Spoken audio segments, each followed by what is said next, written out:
Hi everyone, today I'm going to explain the three ways FTC robots can be programmed: Blocks, OnBot Java, and Android Studio.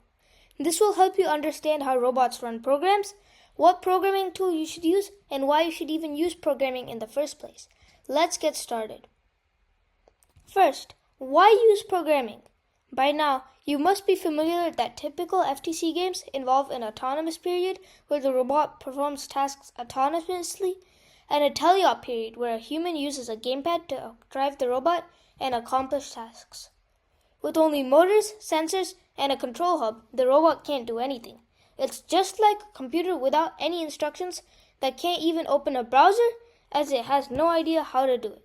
So, programming is used to give the robot instructions which it executes. Before diving into coding, let's first understand how an FTC robot runs programs. We can program our robot in Blocks and Java. After we program a robot, the code is uploaded to a control hub. In the process, any Blocks code gets converted to Java behind the scenes. Once the task is finished, Java code is converted into bytecode, a format of code which is much more efficient to execute. At this point, the control hub has op modes converted to instructions which are waiting to be executed.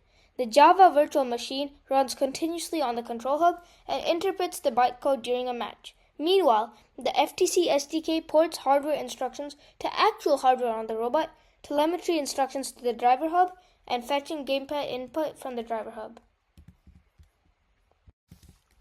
Now that we've covered how an FTC robot runs programs, let's talk about the three ways of programming a robot. First, Blocks is a visual way of programming the robot by dragging and connecting visual blocks.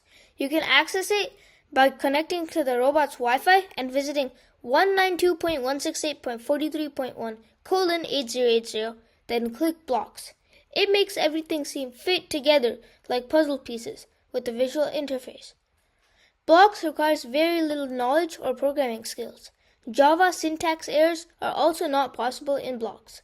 Blocks also runs on the web since there is no installation required.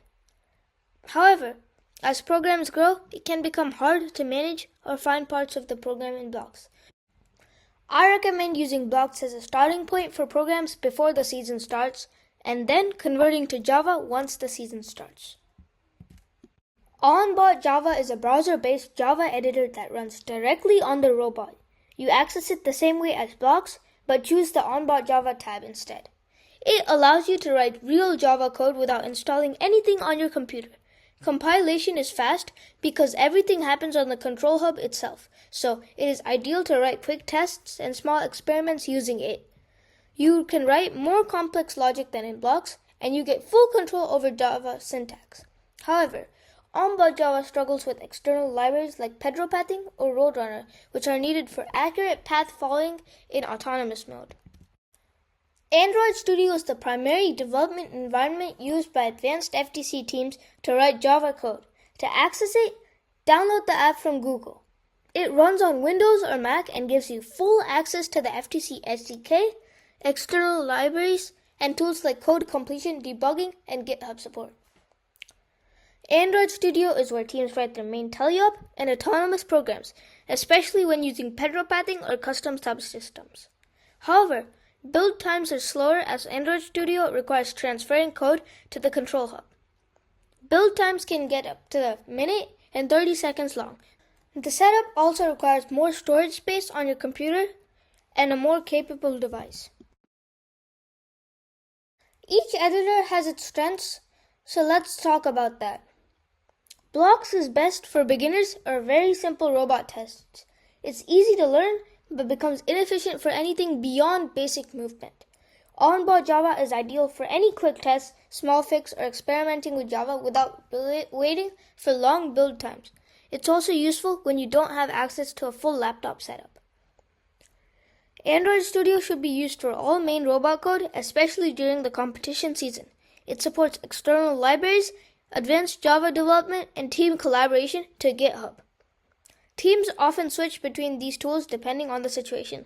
Last year, after we learned Java, Team 20373 RMS Chimera used OnBot Java for very simple tests and Android Studio for basically everything else.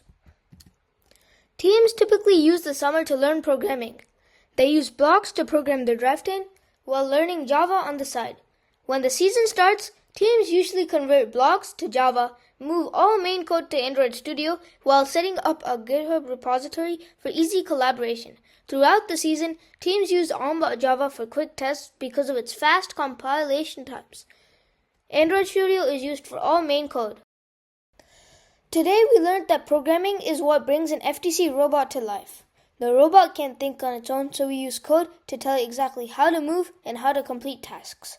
We also explored the three main ways teams write code: blocks, OnBot Java, and Android Studio.